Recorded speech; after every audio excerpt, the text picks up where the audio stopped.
Good morning, one year no beer. Start of another week. And how's your week starting?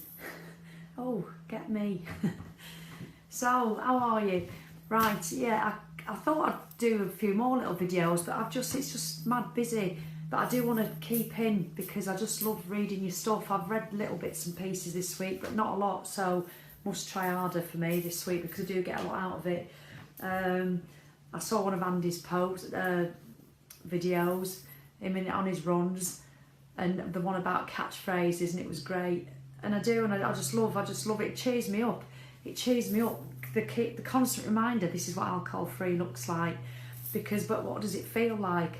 And I wanted to tell you, we went on a night out, went to a bit of a do, and it was after I'd had my bad week well, not my bad week, my wobble, when it was the first day in Cornwall when I wanted to drink, and then I was all right all week. We'd come home, we'd been to a party, and just recently, and it was great, good night out, and I was all right, except that I wasn't drinking, so I don't let it bother me.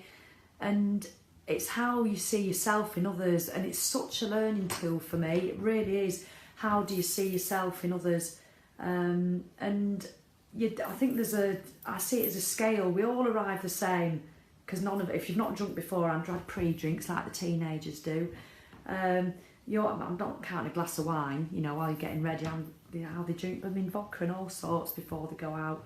It's madness. So we all start off at the same, and then you get to a stage where you're feeling a bit, oh God, I'm not going to be drinking, and others are just relaxing into it straight away. And then there's a point, I'd say a third of the way into the night, where you've relaxed a bit, you've got over the fact that you're not drinking, and then you're quite happy that you're not, and everybody else is nicely merry. And I think that's the sweet spot of the good night, really, from my experience. But then it sort of goes a bit mad. And on this particular day, I was still great. I was having a dance, I wasn't drinking, and neither was Simon. But then you see everybody just getting shit-faced. And I mean really shit-faced. I'm not judging that. I don't want you to think I'm judging it, because I'm not, because it's what I used to do. And I don't think there's anything wrong with it. It's just I'm not choosing to do it at the moment, because I'm not doing that. It's so blatant when it happens.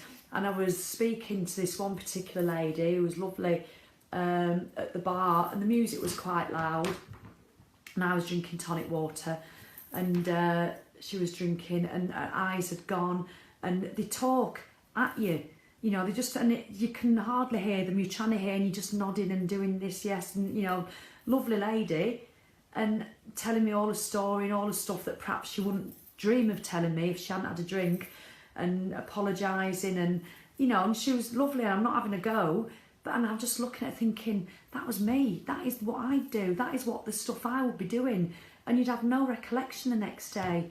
So when you go out on a night out and you're thinking, oh, I wish I could be drinking it, wouldn't it be good, you're remembering it through that cliche rose tinted glasses. But look further down the night and ask yourself, look further down the night and ask, do I want to be like that? No, I don't, and you come home just so pleased, just so chuffed with yourself that you're not doing that, and you feel fresh the next day, tippity top. Couldn't resist, and you do. But it's the fact that you recognise yourself. And I tell you one thing I was really chuffed with, I don't know if I've told you this before, is that I was chatting to a couple and I had my tonic water and the fever tree, but I had it in a big glass, and they said, can I get you a drink? I said, oh yes please, because I nearly finished. I have a tonic water. Well, what are you having in it? Gin or vodka? I said, nothing. They said, well, you're not drinking.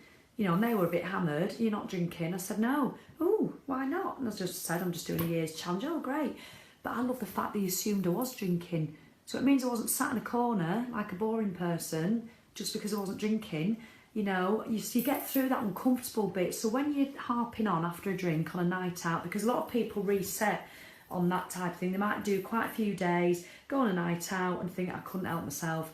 Well, it sounds harsh, but I'm going to treat it like I would somebody doing fitness. You can help yourself. It is still a choice. I know, and some of you, that'll piss some people off, but you've got to acknowledge that it is a choice at the end of the day. nothing wrong with that choice, but just acknowledge that it is a choice. And sometimes it's a hard choice, sometimes it's easy, but it is always a choice. And so if you are having that internal dialogue on a night out and you've had a streak, you know, if you're in the early days and you've had a streak of like 10, 20, 30, 3 days, whatever, and you think, oh, what a drink, imagine yourself at the end of the night and those people just talking at you. Just, you know, I hope that makes sense, because even though I think I'm about 7 months in, all these little reassurances still keep happening, because it still can have tough days. But yeah, recognising myself and others when the shit-faced work to treat. All right then. So I've got something else I want to discuss as well. So I need to write it down. I'll be back soon. So just keep cracking. Remember, we've all got choices. All right. And I don't mean to sound a patronising get. I really don't. So if I am, I don't know if I'm sorry, because I didn't intend to be anyway. So, but no offence ever meant. All right then. Bye.